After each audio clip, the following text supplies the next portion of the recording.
Hello everyone, कैसे हैं आप। आज के इस वीडियो में हम जानेंगे जिंकोविट सिरप के बारे में। जिंकोविट सिरप यानी कि 200 ml में जो सिरप आपको मिलता है वो सिरप कितने रुपए का आपको मिल जाता है और इसके बेनिफिट्स क्या होते हैं। जब पेशेंट को बहुत ज़्यादा थकान कमजोरी होती है और ऐसी सिचुएशन में जब पेशेंट को कुछ दवाइयों की समझ में नहीं आता है तो इस वीडियो को आप पूरा देखेंगे कि क्या उस टाइम पर लेना चाहिए, कैसे लेना चाहिए। तो जिंकोविट के बारे में सारी इन्फॉर्मेशन हम समझेंगे। इसके अंदर मल्टीविटामिन्स है और मल्टी मिनरल्स है। सो फ्रेंड्स, वीडियो को पूरा ज़रूर देखिएगा और वीडियो अगर अच्छा लगे इस तरह की और वीडियोस देखने के लिए हमारे चैनल को सब्सक्राइब कीजिएगा, वीडियो शेयर जरूर कीजिएगा। तो सबसे पहले समझ लेते हैं जिंकोविट होता क्या है और इसके अंदर क्या क्या होता है। देखिए यहाँ पर सबसे ऊपर लिखा हुआ है multivitamins and multi minerals syrup. अब यहाँ पर देखेंगे एपेक्स कंपनी के द्वारा ये बनाया जाता है। 200 ml में आपको ये सिरप मिल जाता है और ये क्या है देखिए,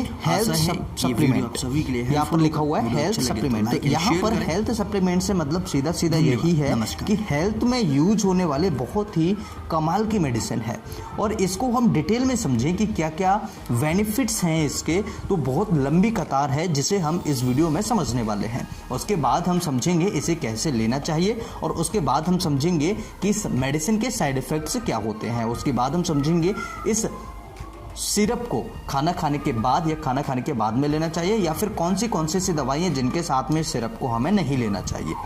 तो बात करें इसके अंदर सबसे पहले होता क्या है देखेंगे। जैसे कि हम यहाँ पर एनर्जी, टोटल कार्बोहाइड्रेट्स और इसके अंदर प्रोटीन और फैट, ठीक है। अब अगर नीचे आगे आए तो यहाँ पर देखिए vitamin B3, L lysine, zinc, vitamin E, vitamin B5, vitamin B12, vitamin B1, vitamin B6, vitamin A, iodine, copper, selenium और इसके अलावा है विटामिन B12। तो ये सारी चीज़ें इसके अंदर अवेलेबल हैं। अब यहाँ पर देखें कि देखिए शेक वेल बिफोर यूज़, मतलब कि इस मेडिसिन को यूज करने से पहले हमें अच्छे तरीके से हिला लेना है। जब भी हम इस सिरप को पिएं, जब भी इसके 1 या 2 ढक्कन आप पीते हैं तो इस सिरप को अच्छे तरीके से हिला लें, यानी कि मिक्स कर लें। अब अगर बात करें कि इसके बेनिफिट्स क्या होते हैं, देखिए विटामिन ए जो होता है इसके अंदर ये हमारे सेल्स को बढ़ाने में मदद करता है और हमारी स्किन के लिए, आँखों के लिए बहुत ज़्यादा अच्छा होता है। विटामिन सी इसके अंदर होता है जो हमारे ऊतकों के लिए, ऊतकों की वृद्धि और मरम्मत के लिए, यानी कि अगर किसी को चोट लग जाए तो थक्का जमाने में और इम्यून सिस्टम में और कैल्शियम के अवशोषण में हेल्प करता है। इसके अलावा अगर सेलेनियम की बात करें तो ये हमारी प्रतिरक्षा तंत्र, यानी जो हमारा इम्यून सिस्टम होता है उसको डेवलप कर, उसके जो कार्य होते हैं उसको सुधारता है और उसको मजबूत बनाता है। यानी कि रेस्पिरेटरी सिस्टम की जो बीमारियां कई बार हो जाती हैं पेशेंट को, लो इम्यून सिस्टम की वजह से हो जाती हैं, कई बार एलर्जी टाइप की। तो जब हमारा इम्यून सिस्टम अच्छा होगा, मजबूत होगा सेलेनियम के हेल्प से, तो हमें काफ़ी सारी कॉमन बीमारियां, एलर्जी टाइप की बीमारियां कम होती हैं। अब अगर बात करें इसके अलावा क्या और इसके बेनिफिट्स हैं, तो जब मरीज को थकान, कमजोरी, घबराहट जैसी समस्या होती है या इम्यून सिस्टम कम होता है, इम्यून सिस्टम बढ़ाना हो या पोषक तत्वों की कमी शरीर में होती है, किसी का वजन कम है, भूख कम लगती है, एनीमिया की रोकथाम के लिए भी इसका उपयोग किया जाता है, थकान को दूर करने में इसका उपयोग किया जाता है। कई बार पेशेंट के बाल झड़ते हैं उसमें भी इसका उपयोग किया जाता है। स्किन डिसऑर्डर्स के लिए भी कई बार इसका उपयोग किया जाता है। जब शरीर में मल्टीविटामिन्स कम हो जाता है तब भी इसका उपयोग बहुत अच्छे तरीके से किया जाता है। अब अगर साइड इफ़ेक्ट्स की बात करें तो क्या क्या साइड इफ़ेक्ट्स इस मेडिसिन के होते हैं। जोड़ों में दर्द होना, नींद की समस्या होना, यानी नींद कम आती है पेशेंट को, ऐसी कई बार इसके साइड इफ़ेक्ट्स देखने को मिले हैं। चेहरे पर सूजन होना और स्वाद में बदलाव आदि ये इसके साइड इफ़ेक्ट्स होते हैं। तो यूजेस हमने समझे, यानी इसके उपयोग क्या क्या थे। इम्यून सिस्टम को बढ़ाता है जिससे हम कम बीमार पड़ेंगे। कमजोरी, थकान, पोषक तत्वों की कमी शरीर में होना उसके लिए बहुत अच्छा उपयोगी है। भूख अगर किसी को बढ़ानी है उसके लिए बहुत अच्छा उपयोगी है। एनीमिया किसी पेशेंट को है, उसे ठीक होना है तो उसके लिए बहुत अच्छा उपयोगी है। एनीमिया कई तरह के होते हैं, मेगालोब्लास्टिक एनीमिया है, आयरन डेफिशिएंसी एनीमिया है, काफ़ी तरह के एनीमिया होते हैं। दो अलग अलग एनीमिया में दवाइयों का उपयोग किया जाता है। थकान दूर करने में इसका उपयोग कर सकते हैं। और बालों को झड़ना, कई बार पेशेंट को स्किन से रिलेटेड प्रॉब्लम्स हो जाती हैं, बाल झड़ते हैं पेशेंट को, तब भी इसका उपयोग कर सकते हैं। अब इस दवाई को लें कैसे, यानी कि इस दवाई को कैसे ले सकते हैं।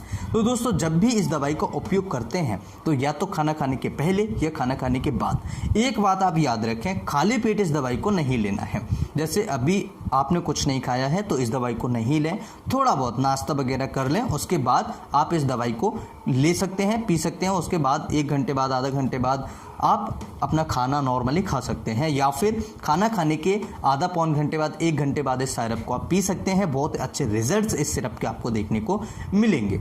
अब किन दवाइयों के साथ में इस दवाई को नहीं ले सकते हैं, तो दोस्तों जो मेडिसिन होती हैं, ड्रग इंटरेक्शन जो होता है वो एंटी डायबिटिक मेडिसिन है। अगर किसी की एंटी डायबिटिक ड्रग्स चल रहे हैं तो उस पेशेंट को ये दवाई का सेवन नहीं करना चाहिए, डॉक्टर से कंसल्ट करना चाहिए। या एस्पिरिन अगर किसी की चल रही है, या एटोरवास्टेटिन अगर किसी का चल रहा है, तो अपने डॉक्टर से कंसल्ट कर लेना चाहिए।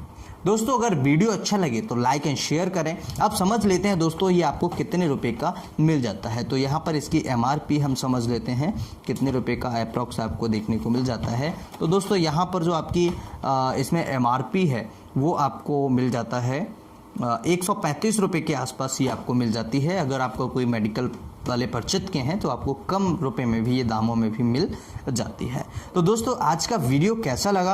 अगर वीडियो अच्छा लगे तो हमारे चैनल को सब्सक्राइब करें, लाइक करें। और आज दोस्तों जिंकोविट के बारे में हमने पूरी जानकारी डिटेल में समझी है। तो जिंकोविट एक अपने आप में हेल्थ सप्लीमेंट है, यानी कि हेल्थ के लिए बहुत ही ज़्यादा उपयोग होने वाली ये दवा है। दोस्तों, जब भी किसी पेशेंट को कमजोरी, थकान महसूस होती है, वीकनेस होती है, या पेशेंट का वज़न नहीं बढ़ रहा होता है और पेशेंट को मल्टीविटामिन्स की कमी हो जाती है, मिनरल्स की कमी हो जाती है, तो इसके अंदर 3-4 मिनरल्स दिए हुए हैं। देखिए, आयोडीन जो है ये मिनरल्स है, और कॉपर है ये भी मिनरल है, सेलेनियम है ये भी मिनरल है। तो ये 3 मिनरल इसके अंदर दिए हुए हैं जो हमारी आंतों के लिए और हमारे जो फ्लूइड मैनेजमेंट का सिस्टम होता है उसके लिए बहुत ज़्यादा ज़रूरी होते हैं। तो जब भी हमारे किडनी या हमारे कोई ऑर्गन्स पानी का स्टोरेज करते हैं तो मैग्नीशियम या फिर जो हमारे मल्टी मिनरल्स होते हैं उनकी बहुत महत्वपूर्ण भूमिका होती है। जब पेशेंट को दस्त लग जाते हैं तब भी मल्टी मिनरल्स जो होता है या मिनरल्स जो होते हैं उनकी आवश्यकता पड़ती है। तो दोस्तों, अगर आप इस दवाई को यूज कर रहे हैं तो इस दवाई से संबंधित सभी जानकारी मैंने आपको दे दी है। वीडियो अगर अच्छा लगे तो लाइक करें, शेयर करें चैनल को, और कुछ पूछना चाहे तो कमेंट करें। मैं फिर मिलता हूं अगली किसी इसी तरह की नई वीडियो में। तब तक के लिए इजाज़त दीजिए। नमस्कार, thanks for watching, have a nice day, जय हिंद।